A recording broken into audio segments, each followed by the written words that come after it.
good morning. My name is Sangeeta Sivalingam and I'll be presenting about introduction of this article.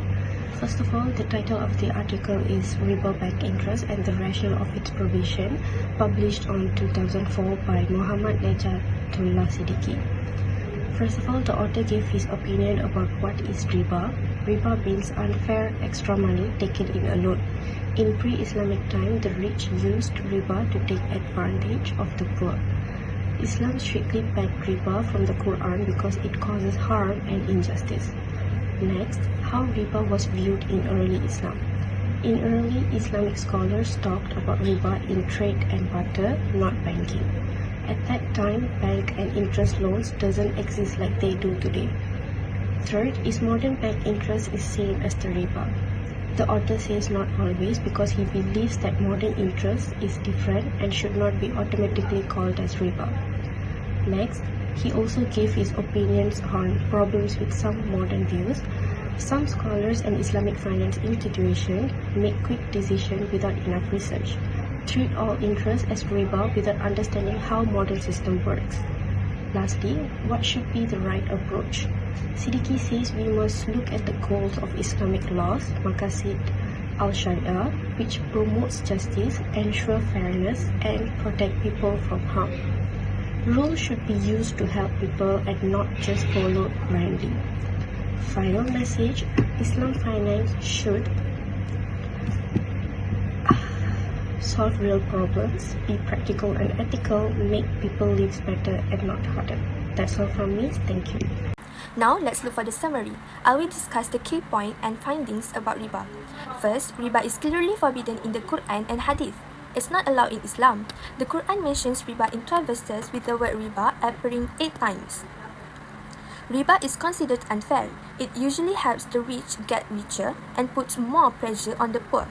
Next, modern bank interest is a type of riba. Siddiqui rejects the view that modern bank interest is not riba by supporting his stance with religious, historical, and jurisprudential evidence. Lastly, the key point is that Islamic finance offers a better way. It focuses on fairness and economic balance. Some other important findings are riba has been banned since the time of the Prophet until today, as affirmed by multiple Quranic verses. It creates a big gap between the rich and the poor, further impoverishing the poor. Islam provides fair alternatives like mudarabah, musyarakah, ijarah, and murabaha. These points are supported by the Quran, Hadith, history, and Islamic scholars. For example, the lending practice of Abbas ibn Abdul Muttalib, along with centuries of Islamic jurisprudence, support the prohibition of riba. For the methodology, this article uses qualitative and analytical approach, meaning that it doesn't really rely on just one perspective. It's grounded in both the Quran and the Hadith to ensure the discussion is aligned with Islamic teaching. This article also includes an overview of historical development and use comparative analysis to examine how different systems and scholars have approached this issue. But it's not just a comparison of facts. This article also explores the deeper philosophical and economic reasoning behind Islamic financial principles. These include a close textual and analysis key verse from the Quran and relevant hadith. In conclusion, this article highlights that Islamic law is designed to prevent any oppression by upholding justice and fairness in all aspects of life. One of the main points made by Siddiqui is that rejecting bank interest not only religious obligations. It's also necessary to step forward creating a more sustainable financial system. Next part is criticism of riba, based on article. Today we will examine the widespread criticism of riba, commonly known as interest, both in terms of its benefits and its harmful effect on society and the economy, particularly from an Islamic perspective. Critics argue that riba leads to the concentration of wealth by benefiting lenders, often the wealthy, while burdening borrowers. The system exacerbates inequality as the poor struggle to repay their ever-increasing debts. In Islam, riba is clearly forbidden. It is seen as exploitative and unjust, with the Quran and Hadith promoting financial justice and mutual benefits over selfish gain. Income through riba is seen as passive and unproductive, unlike trade or entrepreneurship. Riba does not contribute to innovation or sustainable economic growth. The critics highlight that riba-based financial systems contribute to financial instability. Interest-driven economies often experience cycles of boom and bust, where excessive lending leads to crises as seen in global financial meltdowns. In contrast, Islamic finance promotes risk-sharing models such as profit and loss sharing, which encourage responsible investment and economic stability. Assalamualaikum and hi, I am Aisha Najwa and I will be presenting the relevance of this article's riba and some point from the future research. So first is this article improve our understanding of the riba concept, which is central in Islamic finance. It gives us a clear insight into why riba is prohibited and how it impacts the financial system.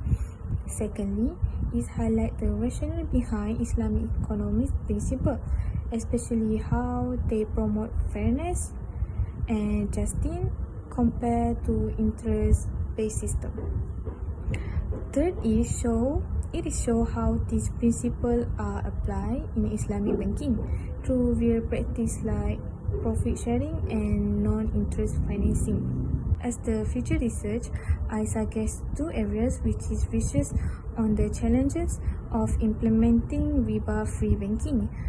Because although the concept is ideal, real-world application can be difficult due to the market system, regulation and customer expectation. Secondly, study on public awareness towards riba prohibition.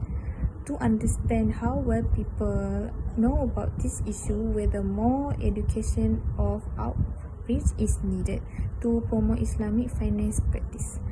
So now I will be pass it to Ayuni for the implication and the remaining points in the future research. That I can make from the article, the first is economic theory. Islamic economy is a whole alternative system, not just a zero-interest variant of a traditional economics. And the second is financial practice. Islamic financial matters are not only known as Sharia compliant, but we can make it realistic and also competitive. And the last is the moral, the social and the moral. The moral and caring society is also created by riba. So whenever we create this, so we can make money also while we get the social and also the moral. The difference between Islamic economy and also conventional economy, which is the Islamic economy focus on the poor, but the conventionals don't have any such thing that they need to focus. Besides that, in terms of economic principle, the Islamic economy aim to achieve falah, but the conventional economy aim to maximize utility and also the wealth. In conclusion, the article effectively highlights the concept of riba as a major ethical and legal concern in Islamic financing. By tracing its prohibition from the Quran, Sunnah and scholarly consensus, the author emphasized the serious implication of engaging in interest-based transactions. The review also shed light on the economic and social harm of riba, including exploitation, inequality, and destabilization of financial system. Overall, the article serves as a valuable contribution to understanding the importance of riba-free economy and the need for promoting Sharia-compliant financial alternatives that uphold justice, fairness, and social welfare.